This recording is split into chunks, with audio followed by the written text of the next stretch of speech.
These final log pages document a terrifying erosion of the mind. Among the great terrifying tales of the sea, some aren't found in any official history book. They're the stories whispered as warnings from one generation of sailors to the next. The story of the St. Jude's Head Lighthouse is one of those. It's a work of fiction, a ghost story without a ghost, a maritime mystery with no definitive solution. Because it's a story, you won't find official records, and you won't find St. Jude's Head on any real map.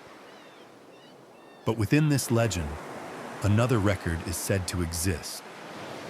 A logbook, its authenticity forever debated, its pages stained with salt and maybe something darker. What you're about to hear is drawn from the contents of that disputed journal. This isn't presented as verified history, but as what it is, a chilling document of a man's duty, his isolation, and the terrifying erosion of his mind. These are believed to be the final log pages of a fictional keeper named Thomas Griffith, The Weight of the Routine. October 17th, 1895.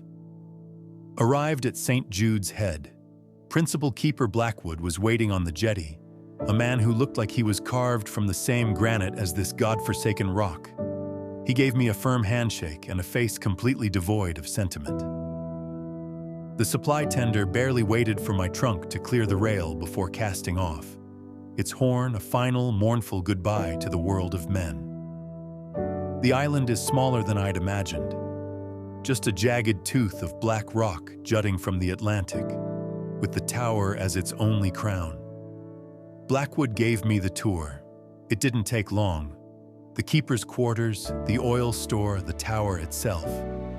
He spoke in clipped, economical sentences, like words were a rationed commodity. "The light is the only thing that matters," he said, his hand resting on the cool brass of the rotation mechanism. "She is a first-order Fresnel, a miracle of glass and light. She is your church, your wife, and your confessor. Tend to her, and she will see you through. Neglect her, and the sea will claim your soul as forfeit." He pointed to the logbook on the small desk. Every detail: wind direction, barometric pressure, oil consumed, any ships sighted, any irregularities, no matter how small. The company demands a perfect record. The last keeper, a man named Alistair Finch, apparently failed in this duty. Blackwood just said he lost his nerve. I saw the way he looked at me then, a flicker of something that might have been pity or maybe contempt. He leaves on the next tender in a fortnight. Until then, I'm the assistant keeper. I'm here to learn the rhythm of the light. October 19th, 1895. The routine, it turns out, is the anchor in this sea of monotony. We rise before dawn, check the lamp, trim the wicks, clean the soot from the glass. The lens is a magnificent, terrifying thing, a colossal beehive of prisms and glass, each piece polished to a perfect, blinding sheen. It takes 2 hours to clean it right. Every single facet has to be free of dust, of salt, of the oil that seems to coat every surface in this tower. Blackwood watches my work with an eagle's eye. He found a smudge on a lower panel yesterday and made me redo the entire section. "A single greasy fingerprint," he grumbled, "can steal a mile of light from a ship in need." After the lens, we replenish the oil. We check the clockwork mechanism that rotates the great lamp, a 2-ton machine that floats on a bath of mercury for near frictionless movement. The ticking of that clock is this island's only heartbeat. The rest of the day is spent on maintenance. Painting, scraping rust, mending nets, patching the roof of the oil house. There's always something that needs fixing. The sea is a patient, tireless vandal. At dusk, we light the lamp. We watch as the beam cuts its silent, sweeping path across the black water. Then one of us takes the first watch, and the other sleeps. It's a life of unforgiving repetition, but there's a kind of peace in it, a sense that you're performing a vital, noble function. The days are long, but they are full. October 25th, 1895. The weather has turned. A gale has been screaming from the northwest for 2 straight days. The sea is a cauldron of white-frothed fury. Monstrous gray waves crash against the base of the tower, sending tremors right up through the stone. The sound is a constant, deafening roar. It's impossible to go outside. We're prisoners in this stone cylinder. Blackwood seems untroubled. He just sits by the stove, carving a piece of driftwood into the shape of a seabird, his movements slow and deliberate. He says the storm is a test. The light is never more important than when the world is trying to tear itself apart, he told me last night, his voice barely a whisper over the shriek of the wind. Out there in that dark are men praying to see us. We will not fail them. Sleep is difficult. The tower groans under the assault. I can hear the water, and not just the crash of the waves, but a strange, subtle seeping. It feels like the ocean is trying to force its way in, through the very pores of the granite. I find myself listening to the ticking of the clockwork, timing my breaths to its steady, metallic pulse. It's the only sane sound in a world of chaos. November 2nd, 1895. Blackwood is gone. The storm broke 2 days ago, and the supply tender arrived this morning on a mercifully calm sea. He shook my hand, the same firm, emotionless grip as the day I arrived. His only parting words were, "Keep the log, keep the light." He didn't look back as the boat pulled away. The silence he left behind is profound. For the first time, I'm truly alone. The responsibility now rests entirely on my shoulders. I stood on the jetty until the tender was just a speck on the horizon. Then I returned to the tower. His carved bird was sitting on the table. He'd left it for me. This silence is heavier than the storm was. The only sounds are the wind, the sea, and the ticking of the clockwork. My own footsteps on the iron stairs sound like an intrusion. I performed the evening ritual, lighting the lamp, with an almost religious focus. As the beam began its sweep, I felt a surge of pride, but it was quickly chased by a cold, creeping dread. I am the keeper of the light. There is no one else. The thought is both empowering and terrifying. The logbook is my only confidant now. It's going to hear all of it. The logic of loneliness. November 15th, 1895.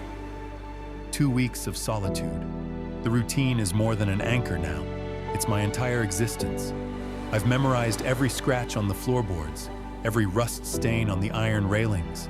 I know the unique groan each stair makes under my feet. I've even given names to the seabirds that circle the tower, though they don't know it. The logbook has become a strange comfort, documenting wind speed, tide levels, the endless consumption of oil. These are acts of faith. They're proof that time is still passing, that the world beyond this rock still runs on a predictable schedule. I've started adding more than what's required. Notes on the color of the sea, the shape of the clouds. I described in detail the carcass of a gannet I found on the rocks this morning, its eyes pecked out by its own kind. It felt important to record its passing. The isolation is starting to work on me in subtle ways. I find myself talking out loud, narrating my own tasks. Now we polish the great lens, I'll say, my voice sounding thin and foreign in the empty lantern room. Now we wind the great clock. It helps fill the oppressive silence. At night, lying in my bunk, I'm sure I can sometimes hear a second set of footsteps on the stairs. faint echo of my own. It's just the wind, of course. The tower is full of tricks and whispers. November 28th, 1895. The fog came 3 days ago. A thick, wet, suffocating blanket that has completely blotted out the world. I can't see the sea. I can only hear its muffled, sullen roar. I can't see the sky. The island has shrunk to a circle of maybe 50 feet. Beyond that is just a wall of uniform gray. The fog has its own sound, a deep, resonant hum that seems to vibrate in my bones. It's the sound of absolute emptiness. During the day, it's disorienting. At night, it's terrifying. The beam from the lamp, which once seemed so powerful, now looks pathetic. It doesn't cut through the fog, it's consumed by it. The light just stops. It hits that wall of gray and dies, creating this sickly, luminous sphere around the top of the tower, a halo for a dead god. Now I have to sound the foghorn every 2 minutes.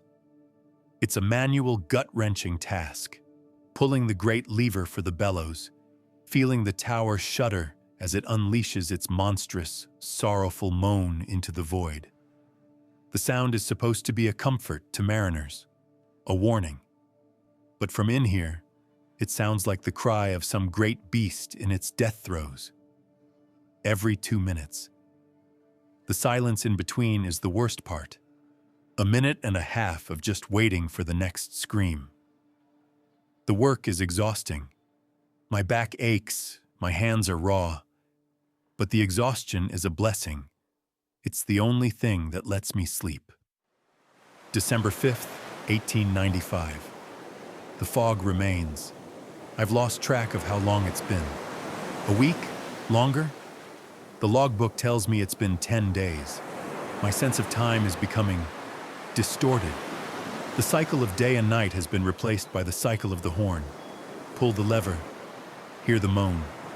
Wait in silence. Repeat. I'm beginning to see things in the fog. Shapes coalescing and dissolving at the edge of the light's pathetic reach. At first, I thought they were just tricks of the eye, my mind trying to make sense of the chaos of the mist. But they're getting more distinct. Tall, stooping figures that move with a slow, deliberate grace, like seaweed drifting in a deep current. They never come any closer. They just watch from inside the gray wall. I know it's a hallucination, the product of sleeplessness and the incessant, maddening drone of the horn. I wrote as much in the official log under irregularities.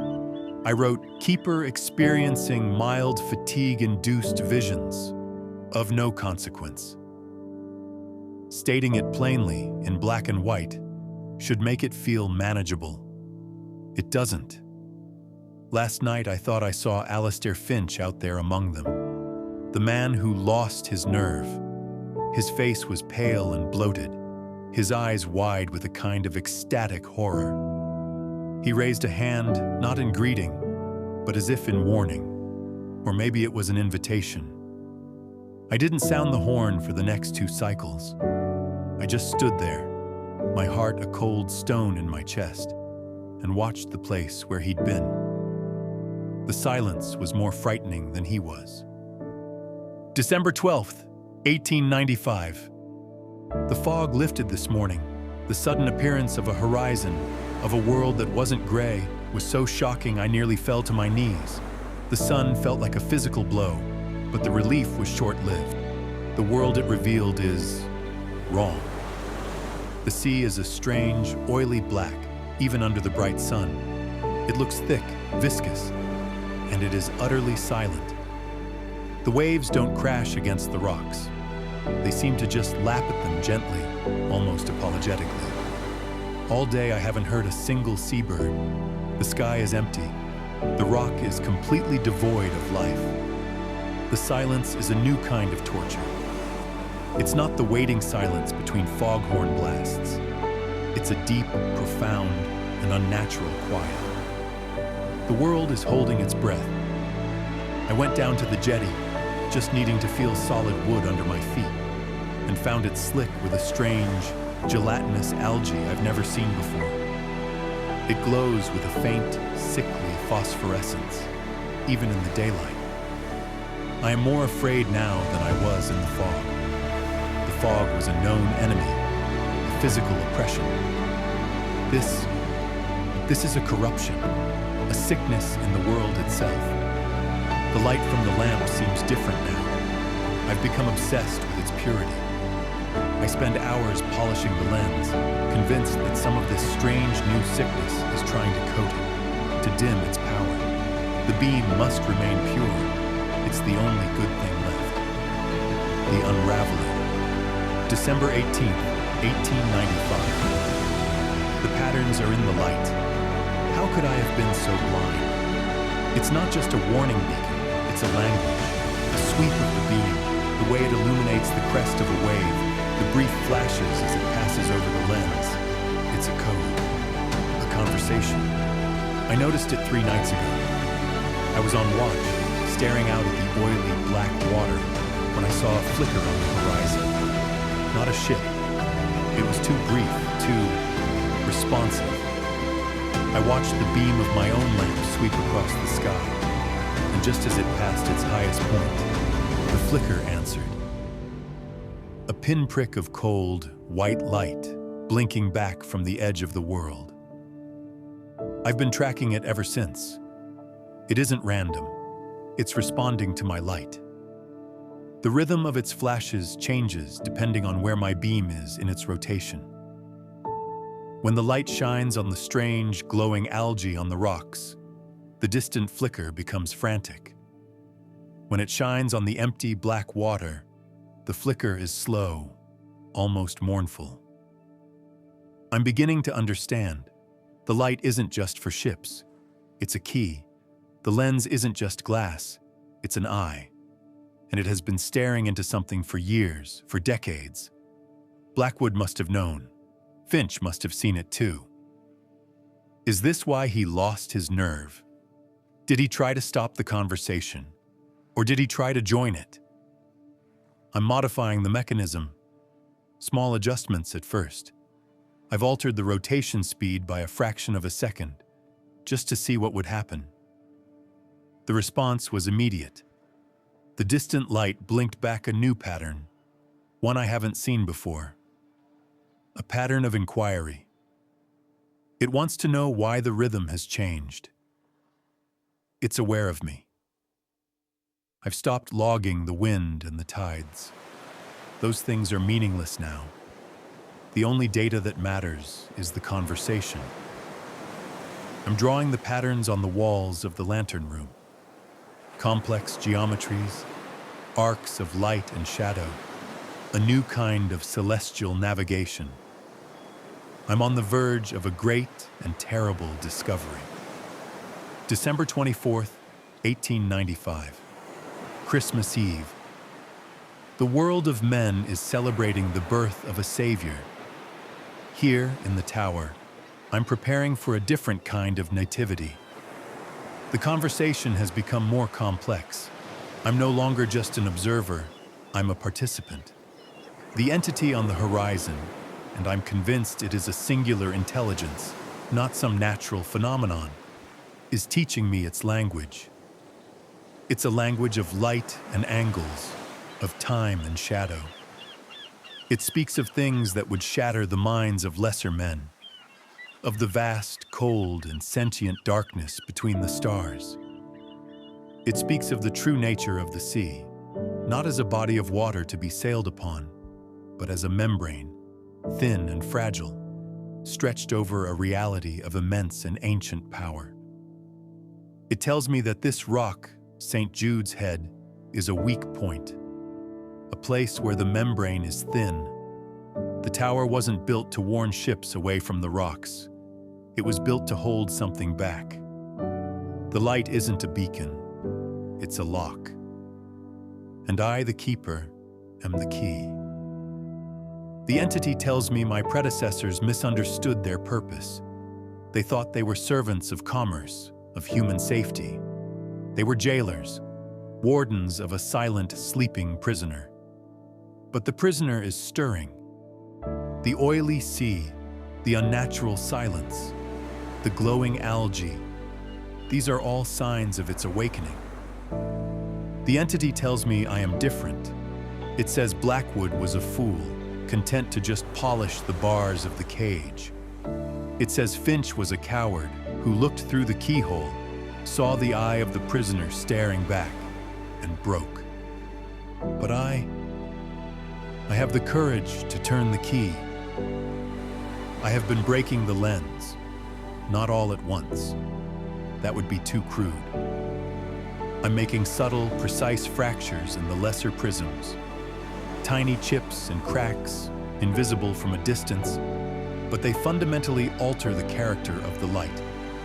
Each night, I add a new imperfection. Each new imperfection is a word, a command, a piece of the final, unlocking phrase. The beam is no longer pure and white. It's begun to refract in strange colors, violets and greens that don't belong in the spectrum of a kerosene lamp. The light is becoming corrupted. It's becoming beautiful. It's chilling, isn't it? That slow descent from routine to obsession. How the mind, when it's starved of real interaction, can begin to feed on itself. If you get drawn into these chronicles of psychological erosion, consider subscribing to the channel and hitting that notification bell. We're always looking for stories like this one, narratives from the very edge of sanity.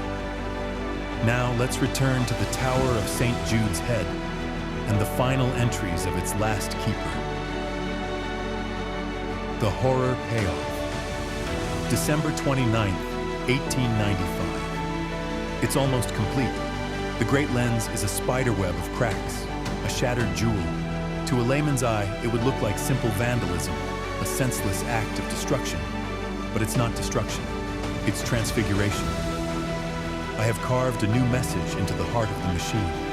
The light that now comes from this tower is no longer a simple warning. It's an incantation, an invitation, a song of welcome, sung in a language of fractured photons. The tower itself is changing. The strange, glowing algae from the rocks has begun to creep up the stone walls. It's crossed the threshold, slithered into the living quarters. At night, the whole tower glows with a faint, pulsing luminescence. The air is thick with the scent of ozone and the deep sea, a smell of ancient, long-drowned things. I don't sleep anymore. Sleep is a waste of time, a period of blindness when I could be observing the grand work. I'm subsisting on stale biscuits and the brackish water from the cistern. My body is failing, but my mind has never been more clear. The patterns on the walls aren't just drawings anymore. They move. They writhe in the pulsing green light of the algae. They're a reflection of the true geometry of the world, and I alone have been chosen to see it. The entity on the horizon is no longer a distant flicker. It's a presence. I can feel its attention on me, a weight in the air, a pressure behind my eyes. It is close. It's waiting for the final word of the song. It's waiting for me to shatter the main prism, the heart of the lens. There are noises from below, not the familiar groans of the tower, but a wet, dragging sound. The sound of something heavy and soft being pulled up the iron staircase. I've barred the door to the lantern room. Not to keep it out, but to make sure I am not disturbed before the work is finished. December 31st, 1895. New Year's Eve, the final night. The membrane is so thin now, I can see right through it. The world of fog and water is gone. Through the shattered lens, I see a new reality. A city of non-Euclidean angles, of impossible structures, all lit by a dying black sun. Great silent beings glide through its streets. Their forms an insult to biology and reason. It's beautiful, it's perfect, and it's waiting to be born into our world. The thing on the stairs is here. It's scratching at the door. A soft, patient sound. It isn't Finch. It isn't Blackwood. It's something older. Something that has been waiting in the deep, in the cold, for this tower to be built, for this lock to be forged, for a keeper with the right kind of courage to arrive. The official report, if one were ever written for this story, would be laughably mundane. They'd say I was lost to a storm, or that I succumbed to madness from the isolation. Maybe they'd blame the mercury from the rotation assembly, a convenient and clinical explanation for an inconvenient truth. They'd find the logbook, and they would call it the ravings of a lunatic. They'd see a shattered lens and call it vandalism. They would never understand that it's a chrysalis, a broken shell from which something new has emerged. The distant light is no longer distant. It is here. It is everywhere. The incantation is complete. All that remains is the final percussive note, the shattering of the heart. My hand is on the hammer. The scratching has stopped. The door is bulging inward, the iron groaning as the wood splinters. It is a sound of homecoming. This will be my final entry. I am no longer the keeper of the light. I am its harbinger. I am opening the door. That was the last entry in the logbook of Thomas Griffith. The pages that followed were filled with the same complex geometric patterns found on the walls of the lantern room, drawn in a mix of soot and what was later determined to be his own blood. According to the legend, 3 months later, a passing vessel, the SS Albatross, reported that the light at St. Jude's Head had been extinguished. A crew was dispatched from the mainland. They found the lighthouse abandoned. The main door was torn from its hinges, bent outwards, as if from a great internal pressure. Inside, they found chaos. The living quarters were covered in a thick layer of a strange phosphorescent mold that died and turned to dust in direct sunlight. The lower levels were flooded with several feet of seawater, despite there being no obvious structural damage. In the lantern room, they found the source of the failure. The magnificent first-order Fresnel lens, a masterwork of 19th century engineering, had been systematically and utterly destroyed. Not by a storm, not by an accident, but with a horrifying, deliberate precision. Every single prism was shattered. At the center of the wreckage, they found a single heavy hammer, and on the desk, they found this logbook. The story goes that the official reports were conflicting, that the final conclusion was that Keeper Thomas Griffith was likely driven mad by his solitary confinement, destroyed the lamp in a fit of psychosis, and was then swept from the rocks. His body was never found. The tower was deemed unsalvageable. But for those who have passed down this story, who have read these terrifying pages, a more profound question remains. Not what happened to the keeper, but what the keeper became. We're left to wonder when he wrote that he was opening the door. Was he talking about the door to the lantern room, or a gateway to somewhere else entirely? And we're left with his final, chilling assertion, a thought to carry into the darkness, that a lighthouse isn't always a symbol of safety.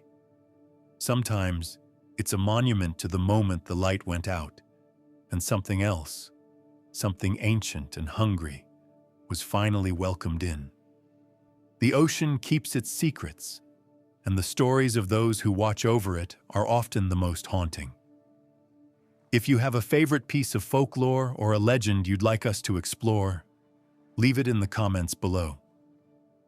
For more dives into the narratives that haunt our collective memory, consider watching another one of our videos. Until next time, be careful of the lights you follow in the dark.